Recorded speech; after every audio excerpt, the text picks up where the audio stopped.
واحد. الآن بعد الفقرة الأولى اللي طبقت، الآن مطلبنا واحد فقط فقط فقط فقط، وهو خلية الأزمة التي تحقق مطالبنا.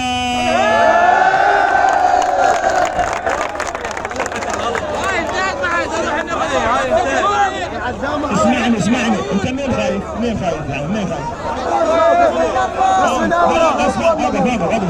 اسمعني انت وين واقف؟ بيقع على وهذا المال مال من؟ واللي يموت على قاعه واللي يموت على ماله شهيد.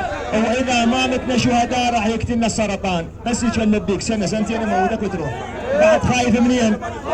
شوربه عندك واكل يمك وخيم منصوبه وبراحتنا. شو تريد يا محافظ؟ نصبر. الزلمه تنام بالتراب واحنا وياكم. خليه يسمعنا محافظ البصره، ويسمعنا رئيس وزراء العراق. هذول ابناء الصادق الغياره، الابطال الشجعان اللي ما مولانا اسمعني. هذول الابطال الشجعان الغياره مستعدين. راح تتحدى انا تحدي، بس كون ضد التحدي. هذول مستعدين ينامون بالتراب شهر كامل يا سياده المحافظ. انطيت وعد وانا اولهم. شهر كامل ننام في التراب حتى تحقيق مطالبنا. سمعون؟ هذا مطلبنا الوحيد. هيهات من الذلة، هيهات من الذلة، هيهات من الذلة، هيهات من الذلة. البارحة اسمع البارحة ما يقارب الوحدة واليسر والاخوانات المحاضرين في الموجود وقت الاتصالات. شيخنا اخويا خير. قلت له تفضل شو تريد؟ قال لي شيخنا الان موجود خليجي، اذا تريدون الان يجيك المحافظ. قلت له شو يسوي لي المحافظ الان؟ خليجي شو يسوي لي؟ قال لي كذا مشاريعكم مرفوعه. قلت له وبعدين شيخنا كذا ما ادري شنو. قلت له اعطيك اياها من الاخير.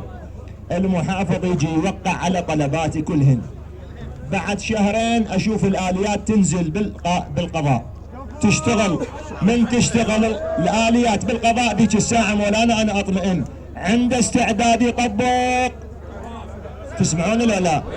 هذا مطلبي انا ومطلبكم انتم. عند استعداد تجي توقع على طلباتي. انطيك مهله شهر، شهرين، 3، 4. انت اطلب. قل لي انا عندي 4 أشهر ارتب اجراءاتي الاداريه والخدميه والياتي ومشاريعي وتخطيطي وخرائطي وكذا على مود اباشر بالشغل. عندك استعداد شهرين 3؟ قال لا هذا الشارع عند اللطة. قلت له اخوي ليش تتعبني انت؟ ليش تتعبني؟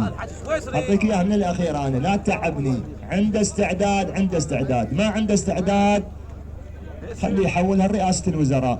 قل له يا رئيس الوزراء ما عندي طاقة وما عندي استعداد ان انفذ هذه الطلبات، فانت شكل خلية ازمة تجي من بغداد وتفاوض هاي الناس وتلبي طلباته. صح لو مو صح؟ هيهات من الذلة، هيهات من الذلة، هيهات من الذلة، هيهات من الذلة، هيهات من الذلة.